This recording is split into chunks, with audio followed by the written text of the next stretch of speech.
Olá, seja bem-vindo. Me chamo Fábio Cardoso. A intenção aqui não é convencer, é nos fazer pensar sobre tempos, realidades e seres desse mundo e do outro, sobre coisas existentes e coisas que ainda venham a existir.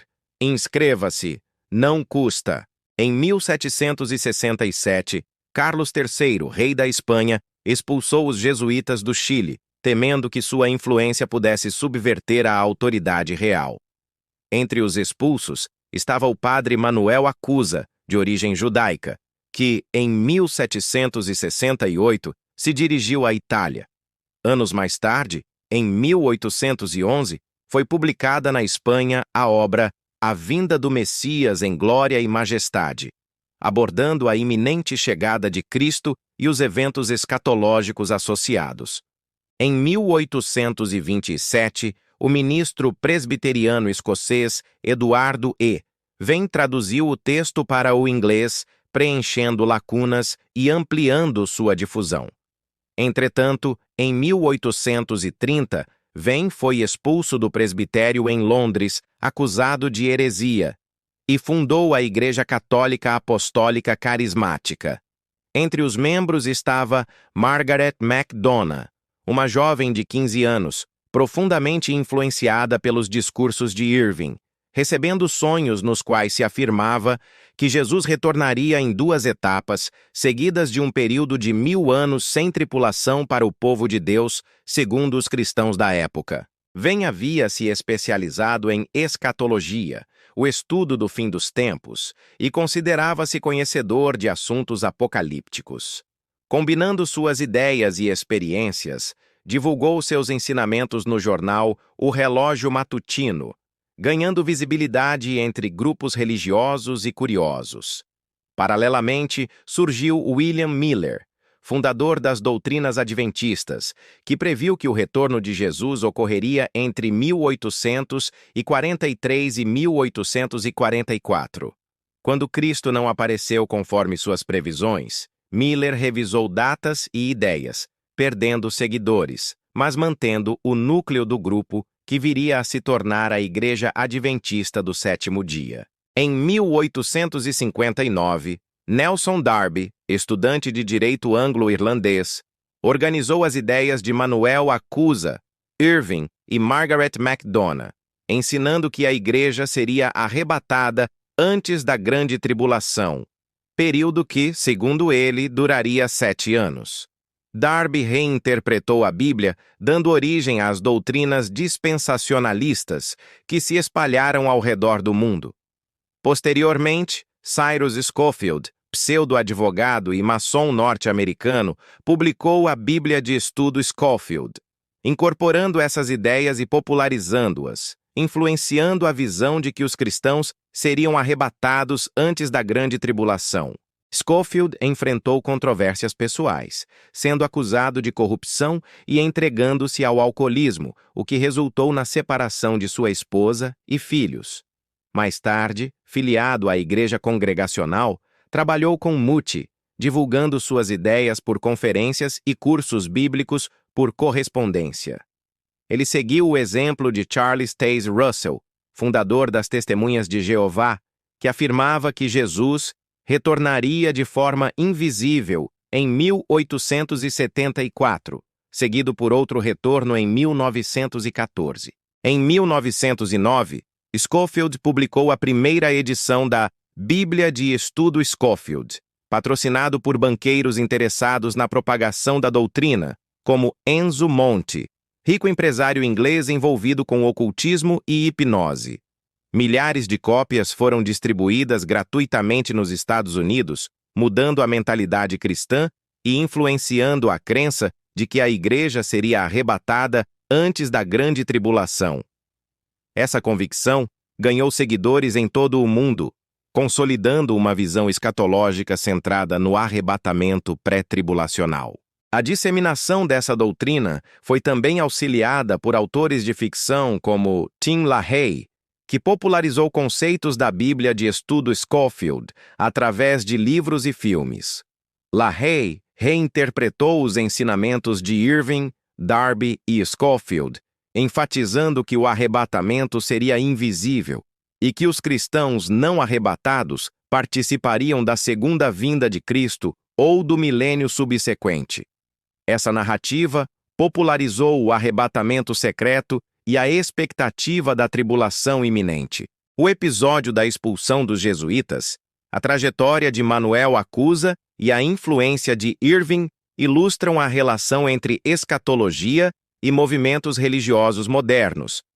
A interconexão de ideias do século XVIII ao XX mostra como interpretações de textos bíblicos e experiências pessoais moldaram doutrinas complexas. Cada líder contribuiu com elementos específicos, seja pela tradução, publicação, pregação ou consolidação de grupos, influenciando gerações de crentes. A obra de Venn, traduzida e difundida, tornou-se referência para estudiosos e adeptos da escatologia. Miller e Darby criaram sistemas interpretativos ligando datas, eventos e profecias, fortalecendo a expectativa do arrebatamento e da tribulação. A divulgação dessas ideias por jornais, livros, conferências e cursos permitiu alcançar um público amplo, que assimilou conceitos complexos sobre o fim dos tempos. A Bíblia de Estudo Scofield consolidou essas doutrinas, transformando interpretações escatológicas em dogmas populares. O patrocínio econômico e a distribuição em larga escala moldaram crenças nos Estados Unidos e no exterior, tornando o arrebatamento pré-tribulacional um elemento central da mentalidade cristã moderna. Autores de ficção como Tim LaHaye reforçaram essas ideias, integrando narrativa religiosa e entretenimento. Seus livros e filmes tornaram acessíveis conceitos teológicos complexos, ajudando o público leigo a internalizar expectativas sobre arrebatamento e tribulação. Essa interseção entre ficção e teologia ampliou a influência de doutrinas dispensacionalistas, consolidando o imaginário do fim dos tempos. O padrão de disseminação das doutrinas advindas de Acusa, Irving, Miller e Darby mostra a importância da comunicação e tradução de textos religiosos. Publicação de livros, jornais, pregações e cursos permitiu circulação de ideias, mesmo diante de oposição, demonstrando como movimentos religiosos se consolidam e influenciam sociedades, mantendo elementos da tradição enquanto reinterpretam profecias. Scofield, apesar de suas dificuldades pessoais, sistematizou as ideias de seus predecessores, criando narrativa coerente sobre o arrebatamento. Sua obra transformou expectativa escatológica em doutrina difundida, vinculando datas, eventos e interpretações simbólicas.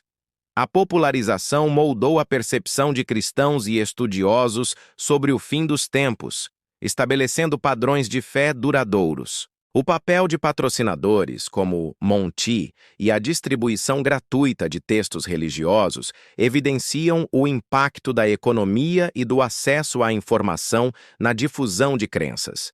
Recursos financeiros e redes de comunicação fortaleceram a influência dessas doutrinas, garantindo que alcançassem grande parte da população, moldando crenças e práticas religiosas. A expectativa do arrebatamento pré-tribulacional e a interpretação da grande tribulação mostram como conceitos escatológicos geram coesão e identidade em grupos religiosos.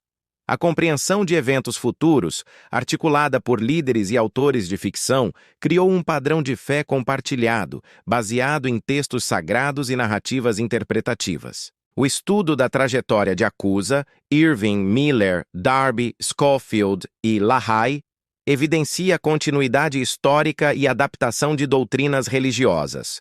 A combinação de erudição, interpretação, pregação e ficção produziu uma visão estruturada e duradoura sobre o fim dos tempos, o arrebatamento da Igreja e a grande tribulação. A consolidação das doutrinas adventistas e dispensacionalistas ilustra como interpretações escatológicas se difundem e se adaptam a diferentes contextos históricos e culturais. Miller e Darby estabeleceram datas e períodos específicos. Scofield sistematizou interpretações em uma Bíblia de estudo, e LaHaye expandiu a disseminação usando narrativas de ficção, tornando-as acessíveis e compreensíveis. O papel dos patrocinadores, a distribuição de textos e a divulgação de cursos demonstram como a fé se entrelaça com economia e comunicação. O acesso facilitado às ideias escatológicas garantiu sua propagação, fortalecendo a adesão e moldando práticas religiosas de forma ampla e duradoura. A expectativa do arrebatamento pré-tribulacional consolidou-se como elemento central da crença cristã moderna. A interpretação da Grande Tribulação e a sistematização de eventos futuros formaram um núcleo de entendimento compartilhado, reforçando identidade, coesão e prática religiosa entre os fiéis. O trabalho de LaHaye, ao transformar conceitos escatológicos em narrativa ficcional, facilitou a assimilação de ideias complexas. Livros e filmes serviram como veículo para a difusão de doutrinas, permitindo que conceitos teológicos se tornassem parte da cultura popular, influenciando a percepção sobre arrebatamento, tribulação e retorno de Cristo. Quem tem ouvidos, ouça o que o Espírito diz às igrejas.